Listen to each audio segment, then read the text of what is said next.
Learning to become a medium is one of the most fulfilling things I've ever done. But there are a few things I wish I'd known before I started on this journey. So in this video, I'll be sharing 5 things that I wish someone had told me before I started my career as a professional medium. Welcome back, everyone. For those of you that are new here, my name's Sandra Martinez and I'm a professional psychic medium. I also teach people how to develop their mediumship skills too, and I've got an active blog. So if you want to learn more about mediumship, subscribe to this channel and head over to my website, sandramartinez.co.uk. So let's dive right in. The first thing I wish someone had told me when I started off my development as a medium was that mediumship development can feel like you're on a roller coaster. And the reason why I say this is because sometimes you'll have these amazing readings where you bring through such great information. You get names, you get street names, you know things that are super detailed about their life, their jobs, their careers, and you go off feeling exhilarated. You think that mediumship is the most wonderful thing in the world and you can't wait to come back and do some more. But there's going to be readings where it just flops. You don't get any of that good information, or what we consider good information, proving that they're there. You may even start doubting whether you've even got the ability to be a good medium because you can't feel them, or you don't sense the information clearly, or you get things wrong.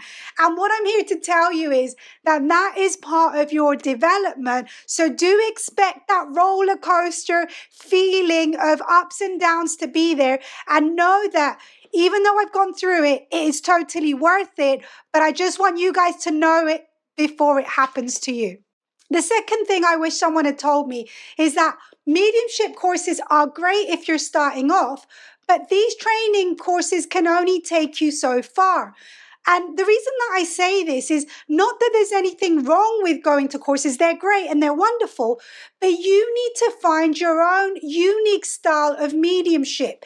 Remember, we're all completely different. We want to find the personality, bring through our personality in our mediumship. Find that naturalness of who we are so that when we do mediumship, it is authentic. We're not trying to be like someone else. We're not trying to communicate like someone else.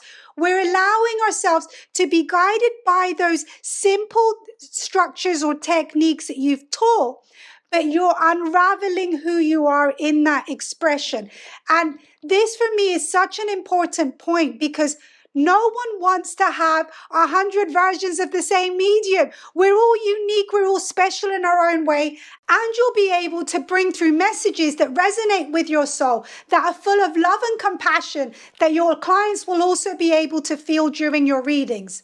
So, you don't have to change your personality. You don't have to change who you are. You just need to use those techniques and apply them to who you are, to be authentic, your authentic self as a medium. The third thing that I want to talk about is how your emotions affect your mediumship. So when we're doing a reading, we may sense into the emotions of loved ones in the afterlife. And sometimes these emotions are wonderful and divine and just absolutely delicious. They may feel excited about certain situations. They may feel full of love, whatever it is. But when we get these negative, or what we call negative emotions, where we feel sensations of sadness, feelings of sadness, we feel maybe a little depression peeking through in the reading, what happens is you're being triggered by the spirit world to feel these things so that you can communicate what they're trying to say. And if you're someone that finds it uncomfortable to deal with your emotions, or you're always trying to evade going into deep feelings or sensing things, whether it's in front of people or even on your own, this will affect your mediumship development. So it's important that if you do want to develop, you start getting comfortable with going into this sense of feeling, understanding and processing your emotions rather than burying your emotions. Another important point, and this is number 4, is that your mind and your ego can interfere. And not only can, will interfere with your mediumship when you're starting off. That's when it usually happens the most. So what can happen is that you will start receiving information. So this is the bit where your mind interferes. You'll start receiving information, you may get an image, and then what you'll do is, rather than allow yourself to experience, you'll go into your mind and you'll start trying to make things fit. You'll start trying to analyze, and what that will do is it will bring you out of the connection that you've got with the person in the spirit world and negatively affect your mediumship. But there are other things. In terms of your ego, what can happen is, if you've got certain ideas about yourself, beliefs about yourself, biases to other people, they can also interfere with your mediumship, because you may start feeling that your mediumship isn't good enough. You may start feeling that you're never going to be a good medium, that you should be better by now, that your mediumship should look different. Whatever it is, whatever thoughts that come up that make you feel bad about your mediumship aren't necessarily based on truth. They could be things or beliefs that you've had held for many years. So that's why it's important to get to the bottom of these issues. Understand what these limiting areas are in your life. Are there any limiting beliefs? Are you perceiving things from a state of fear? Maybe there's certain fears around your life. Maybe there are certain fears about mediumship. So it's overcoming and addressing these fears so that you can be the best possible medium you can possibly be.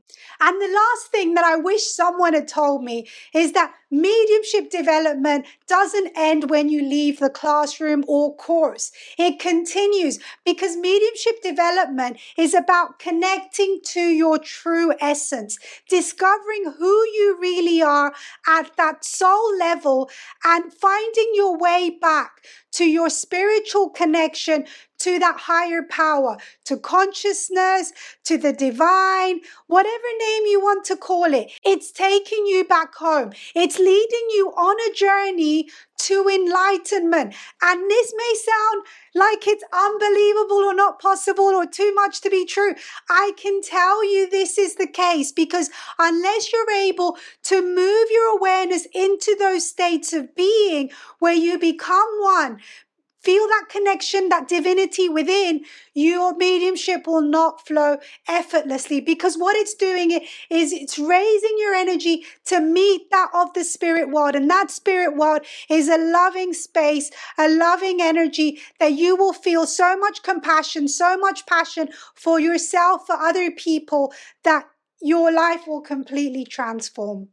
So these are the 5 things that I wish someone told me before I started on my journey of mediumship development.